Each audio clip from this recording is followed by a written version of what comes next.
दोस्तों, हम हमेशा से यही सुनते आए हैं कि अगर हमें हायर रिटर्न चाहिए तो हमें रिस्क भी ज़्यादा लेना पड़ेगा। बट मोनिश पाबराय अपनी फेमस बुक द धंधो इन्वेस्टर में बताते हैं कि हमें हायर रिटर्न लेने के लिए ज़्यादा रिस्क लेने की ज़रूरत नहीं है। बहुत ही कम रिस्क लेकर ज़्यादा प्रॉफिट अर्न किया जा सकता है। इसे धंधो फ्रेमवर्क बोलते हैं और इसी फ्रेमवर्क का यूज़ करके गुजराती, मारवाड़ी और सिंधी कम्युनिटी बिजनेस में अपना काफ़ी नाम कमा चुके हैं। तो आज की इस वीडियो में हम इस अमेजिंग बुक से कुछ लेसन देखेंगे जिससे हमें धंधो फ्रेमवर्क के बारे में पता चलेगा कि कैसे ये लोग कम रिस्क लेकर ज़्यादा रिवॉर्ड करते हैं और बहुत सारा पैसा कमाते हैं। और यह बुक आपको वैल्यू इन्वेस्टिंग के बारे में बताएगी कि किस तरह के बिजनेस को आपको खरीदना चाहिए और किस तरह के बिजनेस में आपको पैसे लगाने चाहिए जिससे आपको प्रॉफिट हो।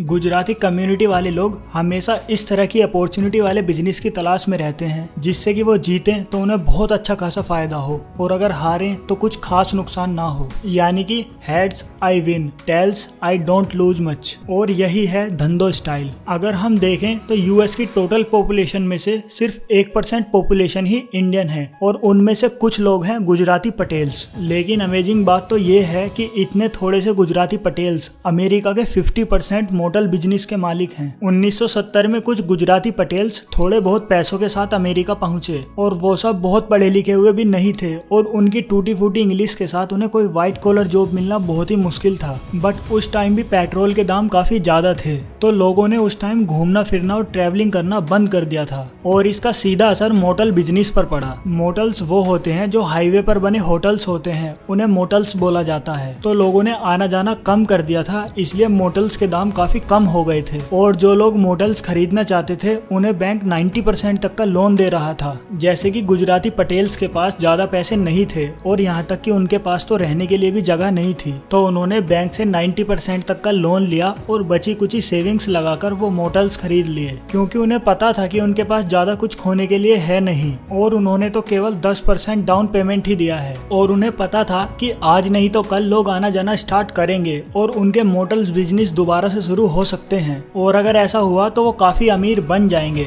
यानी कि heads I win and tails I don't lose much. यानी कि बिजनेस चला तो चांदी ही चांदी और अगर नहीं चला तो वो ज्यादा कुछ खोएंगे नहीं। फाइनली ऑयल क्राइसिस खत्म हो गया, लोगों ने फिर से आना जाना शुरू कर दिया, ट्रेवल करना शुरू कर दिया और गुजराती पटेल्स को काफी प्रॉफिट होने लगा। तो चलिए अब समझते हैं कि क्लासिक धंधो फ्रेमवर्क आखिर होता क्या है। बिजनेस के ऐसे 6 रूल जिन्हें यूज करके आप कोई भी बिजनेस में अच्छा खासा प्रॉफिट बना सकते हैं और वो भी बिना रिस्क लिए। Rule number 1, buy existing business. धंधो फ्रेमवर्क का कहना है कि ऐसे बिजनेस को खरीदना जो पहले से स्टैब्लिश हो क्योंकि किसी भी बिजनेस को स्टार्ट करने में बहुत ज्यादा टाइम और एफर्ट लगता है और अगर आप इतना ज्यादा एफर्ट लगा दो तो भी कोई गारंटी नहीं है कि वो बिजनेस सक्सेसफुल हो जाएगा। इसलिए पटेल्स ने जो पहले से एग्जिस्टिंग बिजनेस थे उन्हें खरीदना स्टार्ट किया। वो इनोवेशन करने या कुछ नया करने नहीं निकले क्योंकि इनोवेशन करने में बहुत ज्यादा टाइम और एफर्ट लगता है और जो उनके पास था ही नहीं, इसलिए उन्होंने जो पहले से ही बिजनेस चले आ रहे थे उन्हें खरीदा।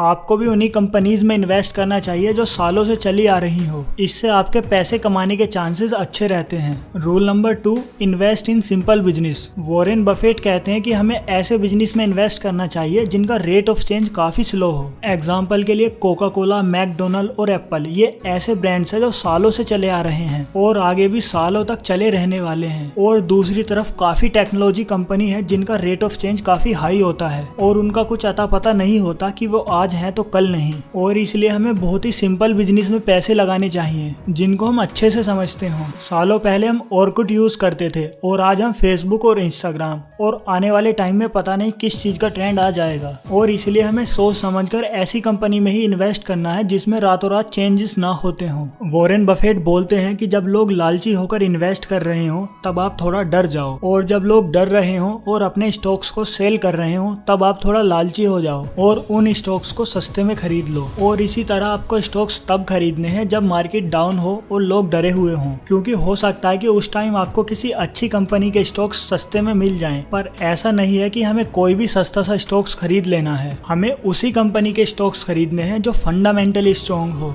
बस किसी कारण से हमें उस कंपनी के स्टॉक्स सस्ते में मिल रहे हों, क्योंकि जब कोई कंपनी प्रॉब्लम में आ जाती है तो उसके शेयर सस्ते हो जाते हैं, लेकिन आगे जाकर वे शेयर्स हमें प्रॉफिट दे सकते हैं। बेंजामिन ग्राहम ने अपनी famous book the intelligent investor में एक कॉन्सेप्ट बताया था जिसे हम मिस्टर मार्केट बोलते हैं, जिसमें वो बोलते हैं कि हमें किसी भी कंपनी के स्टॉक को उसके प्राइस के अकॉर्डिंग नहीं बल्कि उसकी इंट्रिंसिक वैल्यू के अकॉर्डिंग खरीदना चाहिए। मान लो कि किसी बिजनेस के शेयर की इंट्रिंसिक वैल्यू की कीमत है 100 रुपये और अब उसकी वैल्यू 110 रुपए है और वो आपको 110 रुपए में मिल रहा है, तो आपको ऐसे शेयर को नहीं खरीदना है, चाहे उसकी वैल्यू कुछ दिन पहले 130 ही क्यों ना हो। तो आपको तब तक वेट करना है जब तक उसकी वैल्यू 60-70 रुपए तक ना आ जाए, क्योंकि अब आप उसको उसकी इंट्रिंसिक वैल्यू से कम में खरीदेंगे और जब उसका प्राइस बढ़ेगा तो आपको अच्छा खासा प्रॉफिट मिलेगा। रूल नंबर 4, धंधो आर्बिट्रेज। मान लो कि आज आपको ये एक स्टॉक 50,000 रुपए में मिल रहा है और उसकी 1 साल बाद कीमत 60,000 रुपए हो जाएगी, तो आप उसे 1 साल बाद 60,000 रुपए में सेल करके 10,000 रुपए का प्रॉफिट कमा लोगे। जैसे कोई कपड़ा दिल्ली में मिल रहा है 10,000 में और वही कपड़ा मुंबई में मिल रहा है 15,000 में, तो आप उसे दिल्ली से खरीदकर मुंबई में बेचकर 5,000 का प्रॉफिट कमा लोगे। इसे ही आर्बिट्रेज कहा जाता है, यानी कि हम टाइम और प्लेस का यूज करके प्रॉफिट जनरेट करते हैं, इसलिए आपको भी आर्बिट्रेज का यूज करके प्रॉफिट अर्न करना चाहिए। रूल नंबर 5,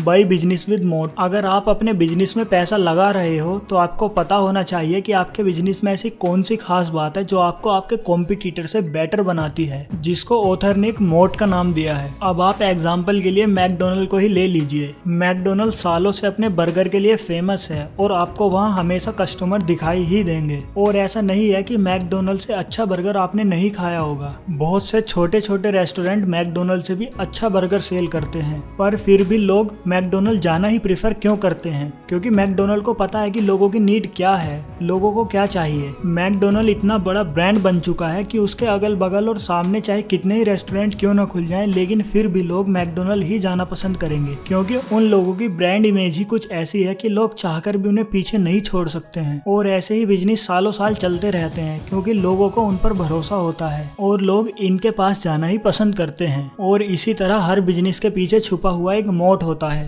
अगर आप कोई नया बिजनेस स्टार्ट करना चाहते हैं या आप किसी कंपनी में इन्वेस्ट करना चाहते हैं, तो आपको सबसे पहले उसके पीछे छिपा हुआ मोट देखना चाहिए कि लोग उसे क्यों पसंद करते हैं। Rule number 6, bets heavily when odds are in your favour. चलो एक बैट लगाते हैं। मान लो कि आपके पास 100 रुपए हैं और एक कॉइन टॉस करते हैं। अगर हेड आया तो आपके पैसे डबल और टेल आए तो आपके सारे पैसों की वैल्यू 0। इस सिचुएशन में आप एक सिंगल बैट पर कितने रुपए लगाना चाहोगे? वेल, ऑथर हमें एक फॉर्मूला यूज करने के लिए बोलते हैं जिसे वो कैली फॉर्मूला कहते हैं, और ये फॉर्मूला कहता है कि जब ओड्स आपके फेवर में हो तो आपको दबाकर इन्वेस्ट करना चाहिए। मतलब कि ऐसी सिचुएशन में आपको 20% पैसा एक बार में लगाना चाहिए। यानी कि अगर आपके पास 100 रुपए हैं तो आपको उनमें से 20 रुपए एक सिंगल बैट में लगाने चाहिए। जिस तरह पटेल्स ने रिसेशन के टाइम मोटल्स को खरीद लिया, क्योंकि उस टाइम बैंक भी 90% तक का लोन दे रहा था, तो पटेल्स ने उस अपॉर्चुनिटी को अपने हाथ से नहीं जाने दिया, क्योंकि उन्हें पता था कि ज्यादा से ज्यादा उनके 10% पैसे ही तो जाएंगे। और क्योंकि ओट्स उनके फेवर में थे तो मोटल बिजनेस ने आगे जाकर उन्हें काफी अच्छा खासा प्रॉफिट बना के दिया, और इसलिए आज अमेरिका के मैक्सिमम मोटल्स के मालिक गुजराती पटेल्स ही हैं। यानी कि वही situation, heads I win, tails I don't lose much. अगर आपको भी कोई ऐसा शेयर मिलता है जो आपको उसकी इंट्रिंसिक वैल्यू से कम में मिल रहा है, तो आपको भी उसमें इन्वेस्ट करना है, क्योंकि आगे जाकर वो आपको अच्छा खासा प्रॉफिट देके जाने वाला है। तो ये था क्लासिक धंधो फ्रेमवर्क जो हमने मोनिश पाबराई की फेमस बुक द धंधो इन्वेस्टर से सीखा है, जो एक्चुअल में हमें वैल्यू इन्वेस्टिंग सिखाती है कि कैसे हम कम रिस्क में भी ज्यादा प्रॉफिट अर्न कर सकते हैं। हमें बस उस बिजनेस को उसकी इंट्रिंसिक वैल्यू से कम दाम में खरीदना है और बाद में सही दाम पर आने पर उसको सेल कर देना है, तो वो आपको अच्छा खासा प्रॉफिट देके जाएगा। तो इसलिए अगर आप भी किसी कंपनी के शेयर्स को बाय करना चाहते हैं तो सबसे पहले आपको उस कंपनी के फंडामेंटल्स को अच्छे से रीड कर लेना है, और हमें कभी भी ऐसी कंपनी में इन्वेस्ट नहीं करना चाहिए जिसका रेट ऑफ चेंज काफी फास्ट हो, बल्कि ऐसी कंपनी में इन्वेस्ट करना चाहिए जिसका रेट ऑफ चेंज काफी स्लो हो, जो सालों साल चले, ना कि किसी ऐप की तरह अगले दिन बंद हो जाए। तो इसलिए हमें अपना पैसा सोच समझकर इन्वेस्ट करना है। तो आई होप ये वीडियो आपको पसंद आया होगा, तो वीडियो को लाइक करें और ज्यादा से ज्यादा लोगों के साथ इस वीडियो को शेयर करें, ताकि बाकी लोगों को भी वैल्यू इन्वेस्टिंग के बारे में पता चल सके। और अगर आप किसी टॉपिक या बुक पर वीडियो चाहते हैं तो हमें कमेंट सेक्शन में जरूर बताएं, मैं उस टॉपिक पर वीडियो बनाने की पूरी कोशिश करूंगा। तो चलिए फिर मिलते हैं नेक्स्ट वीडियो में, तब तक के लिए जय हिंद।